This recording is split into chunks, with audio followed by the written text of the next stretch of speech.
Voilà, donc du coup, je me suis arrêté. En plus, il y a Sidi qui était fatigué, qu'il a fallu que je sorte dans le traîneau. Donc, il fallait que je réorganise le traîneau. Il faisait très froid, donc comme j'ai trouvé un coin où un musher avait laissé de la paille, je me suis arrêté 4 heures. Je crois que j'ai bien fait parce que l'étape est longue. À moins 40 taux parce que je vais dropper Sidi. Qu'est-ce qui lui est arrivé? Oh, elle est fatiguée. Elle est fatiguée, donc ça sert à rien de faire courir des chiens qui n'ont pas envie. Qu'est-ce qui ne va pas? Elle est juste un petit peu fatiguée. Non, elle est juste fatiguée. Ok, je vais emmener votre chien maintenant. C'est bien. Thank you very much. Ok. On viendra bientôt examiner votre équipe. Ouais,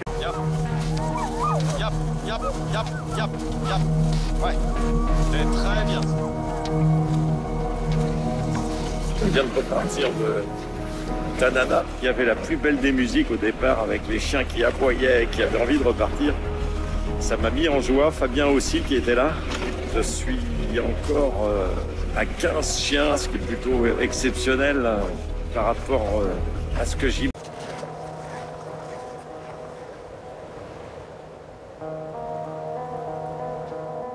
Au départ de Tanana, de nombreux concurrents ont déjà dû se séparer de plusieurs chiens. Nicolas, lui, reste confiant. Seul Sidi manque à son attelage. Pourtant, il sait qu'il doit ménager le reste de l'équipe s'il veut espérer aller jusqu'au bout. Heureusement, pour le moment, le reste de l'attelage... C'est pas grave, dans la mesure où j'ai qu'un chien et que je peux, à ce stade-là, me séparer d'un ou deux chiens. Et donc là, on est parti pour un long run. J'espère pouvoir faire 80-90 km pour couper cette longue étape en simplement 2 runs.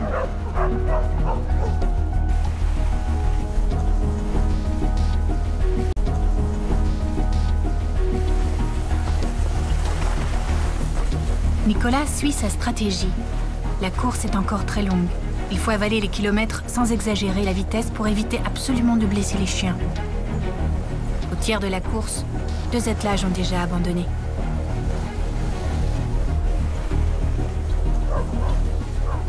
C'est la relative lenteur avec laquelle on se déplace dans un monde qui va de plus en plus vite, beaucoup trop vite, en pure perte.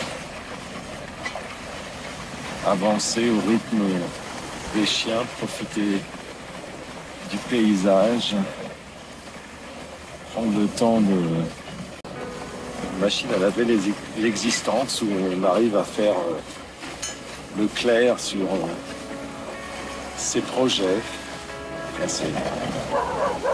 C'est extraordinaire d'avoir cette jouissance du temps.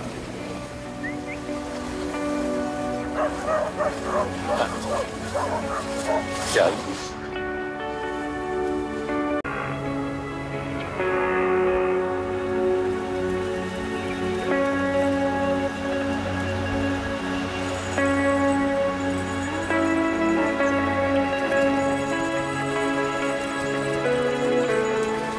À l'occasion de ce dernier grand voyage avec des chiens, je repense à tout ce parcours français vers le Québec-Labrador. Des chiens bagarreurs, mais vaillants. Des chiens qui tractaient des traîneaux chargés jusqu'à 300 kg. On marchait en raquette devant pour faire la trace. Et ces coureurs des bois, qui étaient beaucoup plus coureurs des bois que nous utilisions, les raquettes, la tente, et ils m'ont beaucoup appris sur l'hiver, sur le nord, que je découvrais alors que j'avais à peine 20 ans. Les chiens, allez.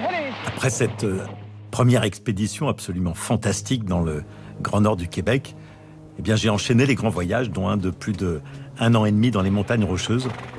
Au-Tchoum, il n'aurait jamais dû être un chien de traîneau. Au-Tchoum, c'était un laïka, un chien que les trappeurs utilisent pour traquer les animaux à fourrure dans la neige.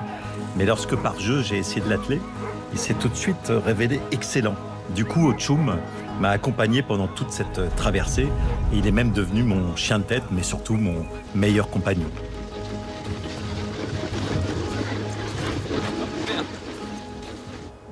Et puis au retour de la Sibérie, eh bien, on a fait la même chose, lui et moi. On s'est mariés.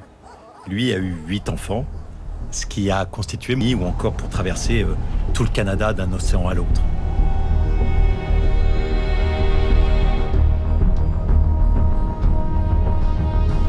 Et puis, il y a une seconde génération, les enfants de Tchoum, avec lesquels j'ai entre autres traversé toute la Sibérie, depuis le lac Baïkal jusqu'à la fameuse place rouge de Moscou, qui sera donc la dernière.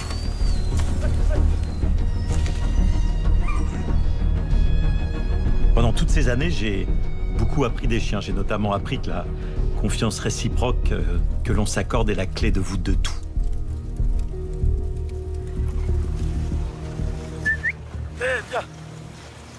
C'est bien mon snow. Accélérer en se disant que de toute façon j'ai largement assez de chiens pour en dropper jusqu'à 5 en éliminant les plus faibles et les moins rapides. Mais ce dont je me rends compte, c'est que j'ai envie aussi de garder avec moi mes amis jusqu'à Nome. Et donc je suis très hésitant. Tarod, un père et son fils se livrent une bataille acharnée en tête de la course.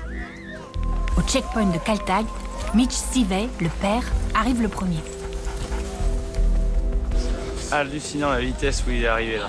Il était encore à 18 km/h après une étape de 100 km à ce niveau-là de la course.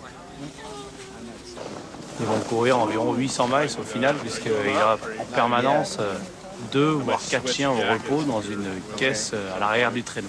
C'est ce qui fait la différence entre Mitch, Dallas, son fils, et les autres concurrents. Et personne n'arrive à les détrôner, pour l'instant. Quelques heures plus tard, Dallas, le fils de Mitch, rejoint son père. Je suis un peu anxieux. Je suis en bonne position pour gagner si tout se passe bien. Mais mon fils Dallas est très dur. Ils vont courir environ 800 miles au final, puisqu'il y a en permanence 2 voire 4 chiens au repos dans une caisse à l'arrière du traîneau.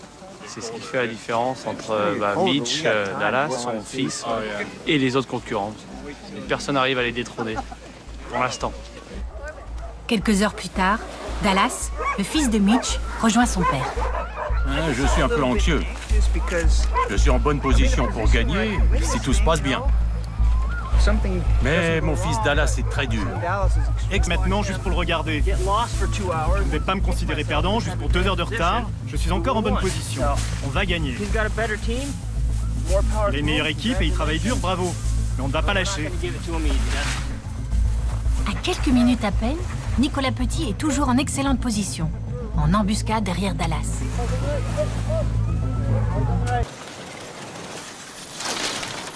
Oh, tiens bien les petits loups. Ça y est, le jour est levé. Bon, la décision a été prise. Je vais gagner quelques places. Donc, je vais essayer de finir ce dernier voyage avec tous mes petits chiens.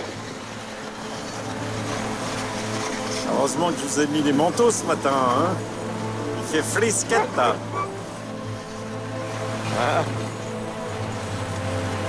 Ah. Combien d'heures, de jours, de semaines, de mois, d'années j'ai pu passer les 2 pieds sur les patins d'un traîneau.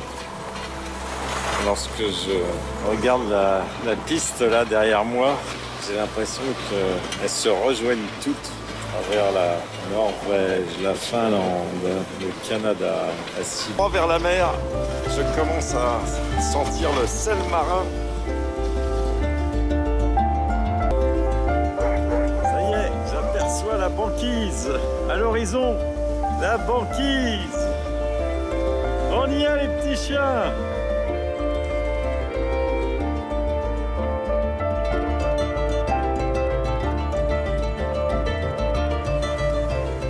En basculant par-delà les montagnes, l'ambiance change radicalement. Ils ont fait plein les amis.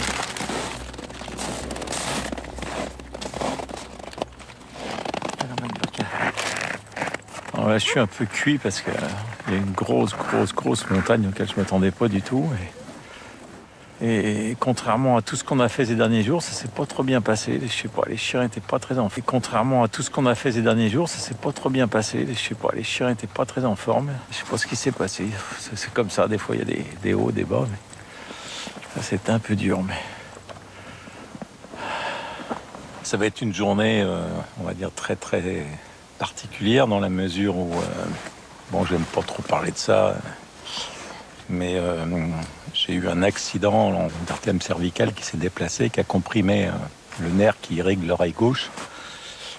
Et ça se caractérise par des crises qui peuvent être assez graves, puisque pendant 1 ou 2 heures, on peut absolument rien faire, on n'a plus d'horizon.